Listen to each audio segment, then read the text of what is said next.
ਵੀਰਵਾਰ ਨੂੰ ਚੰਡੀਗੜ੍ਹ ਨਗਰ ਨਿਗਮ ਦੀ ਬੈਠਕ ਹੋਈ।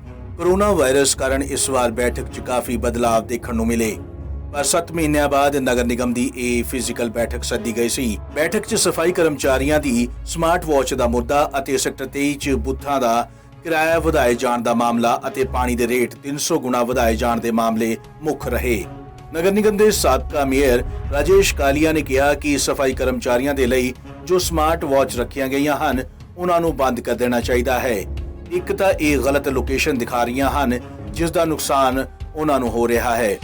ਇੱਥੇ ਤੱਕ कि ਉਹਨਾਂ ਨੇ स्मार्ट वॉच ਨੂੰ चीनी घड़ियां तक कह दिता जो धोखा दे रही ने। इस मुद्दे के अंदर नंबर एक तो हम चाहते हैं कि जो चाइनीज़ घड़ियाँ आई हैं वो प्रधानमंत्री जी ने भी मान लो जिस तरीके से है चाइनीज़ घड़ियाँ तो उनको एक तो हम चाहते हैं वापस हो। दूसरा यदि आज मेरे पास मैंने देखा कि 500 के लगभग एप्लीकेशनें हैं, हमने हर महीने 17 लाख रुपया उनको देना है, उसके बावजूद भी मान लो 500 आदमियों की घड़ियाँ ख़राब है तो मुझे नहीं लगता कि वो घड़ियाँ यहाँ पर कामयाब है। और इसके लिए सफाई कर्मचारियों ने मेरे से मांग रखी है कि उन्हें बंधुआ मजदूर की तरह उनको फील हो रहा है या उनकी हेल्थ प्रॉब्लम है, तो मुझे लगता है कि यदि ऐसी बात है तो इनको हमें बंद कर देना चाहिए।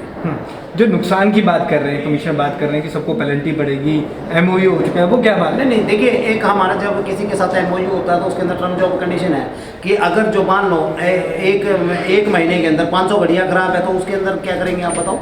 वो 500 घड़ियाँ का पैसा कौन देगा हमें?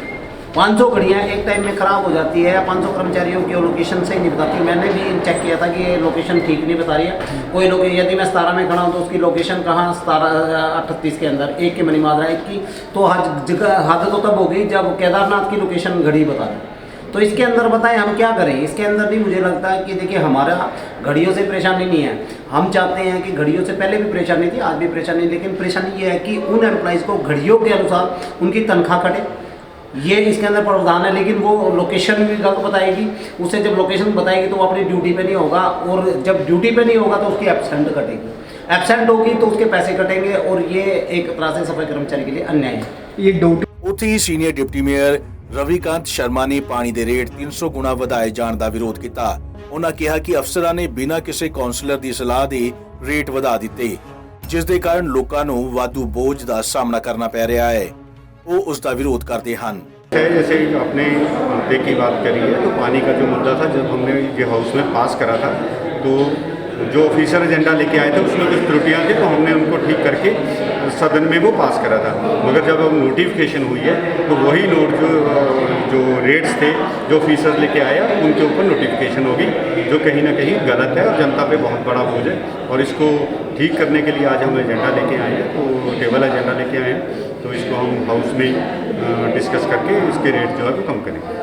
कहीं ना कहीं ऑफिसर्स की गलती थी, पार्षदों की राय नहीं ली गई इस पर, ऐसा कहा जा रहा है कि भाजपा ने नहीं, हमने तो जो सदन में तो हमने जो मुद्दा रखा था वो बिल्कुल ठीक था। वो हमने रेट एक कंपेयर करके बताए थे, जो 3 रुपये करा था वो 6 रुपये करा था उस टाइम पे, तो इतनी बढ़ोतरी बहुत थी जिससे ना तो जनता पे बोझ था, ना अब 3 गुना कर दिए, 3 रुपये वाला रेट जो है वो 9 रुपये कर दिया, इससे जनता पे बहुत बड़ा बोझ है। मैं भी एक नागरिक होने के नाते अगर मैं सोचूँ तो मुझे अगर 100 रुपये की जगह 300 या 1000 की जगह 3000 बिल देना पड़ेगा तो मुझे भी कहीं ना कहीं पिंच होगा। तो इसको आज सदन में करके इसमें जो भी अमेंडमेंट होगी वो करेंगे। ਉੱਥੇ ਹੀ ਕਾਂਗਰਸ ਦੇ ਸਤੀਸ਼ ਕੈਂਥ ਦਾ ਕਹਿਣਾ ਸੀ ਕਿ ਬੀਜੇਪੀ ਹਰ ਮੋਰਚੇ ਤੇ ਫੇਲ ਰਹੀ ਹੈ, ਭਾਵੇਂ ਪਾਣੀ ਦੇ ਰੇਟ ਵਧਾਏ ਜਾਣ ਦਾ ਮਾਮਲਾ ਹੋਵੇ ਜਾਂ ਸੈਕਟਰ 23 ਦੇ ਬੂਥਾਂ ਦਾ ਮਾਮਲਾ। ਦੋਵੇਂ ਹੀ ਮਾਮਲਿਆਂ ਤੇ ਕਾਂਗਰਸ ਪਾਰਟੀ ਟੇਬਲ ਏਜੰਡਾ ਲੈ ਕੇ ਆਈ ਹੈ, ਪਰ ਬੀਜੇਪੀ ਤਾਂ ਇਸ ਮੁੱਦੇ ਤੇ ਚਰਚਾ ਕਰਨ ਤੋਂ ਵੀ ਭੱਜ ਰਹੀ है। 7 महीने बाद जो आज मीटिंग हुई है, ये सिर्फ हमारा कांग्रेस की तरफ से प्रेशर था। बार बार हम लोग इनको बोल रहे थे, शहर की जनता भी बोल रही थी, क्योंकि फिजिकल मीटिंग होनी बहुत ज़रूरी थी, क्योंकि जो VC मीटिंग होती है उस पर ऊपर बातें नहीं होती थी। आज जो सबसे पहले शुरू में इसलिए हल्ला हुआ क्योंकि जब बीजेपी का दोहरा चेहरा सामने आ गया, आज इन्होंने ये कहा था कि पानी के रेट के लिए हम कम करने के लिए एजेंडा लेके आएंगे, लेकिन हमने वो एजेंडा 20 तारीख को ही दे दिया था, वो सबसे पहले हाउस में टेबल हो गया था। उसके साथ जो दूसरा एजेंडा सफाई कर्मचारियों का था वो इस अरुण सिंह जी वहाँ पर जाके स्ट्राइक में बोल के आए थे इनको धरने के ऊपर भी, उसका एजेंडा भी हम लेके आएंगे। लेकिन आज 4 दिन हो गए, उन्होंने कोई एजेंडा नहीं लेके आए, लेकिन उसका एजेंडा भी हमने यहाँ पर पहले परसों दे दिया था। तो ये 2 एजेंडे जो अहम थे शहर के, पानी का और जो सफाई व्यवस्था का था, वो हमने वहाँ पर टेबल किया, तो उनको कहीं ना कहीं लगा कि हम कहीं पीछे रह गए।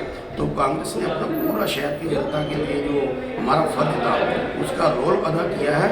आज जो मीटिंग फिजिकल हो रही है इसके अंदर हमने इनको यही कहा है, जो पिछली मीटिंग 20 तारीख को हुई थी उसमें आपके पार्षदों ने ही यहाँ पर विरोध किया था, वो लोग एब्सेंट रहे थे, जबकि यहाँ पर उनको होना चाहिए था। हम 5 लोग यहाँ पर बैठे हुए थे, मेयर बैठी हुई थी, पूरे हमारे कॉर्पोरेशन के अफसर्स बैठे हुए थे, समय निकाल कर। बहुत बड़ा खर्चा होता है कॉर्पोरेशन में, क्योंकि एक टैक्स पेयर का पैसा लगता है, गरीब जनता का पैसा लगा होता है, डेवलपमेंट के मुद्दे होते हैं, लेकिन उन्होंने अपना अहम को ऊपर रखा और उसमें नदार रहे।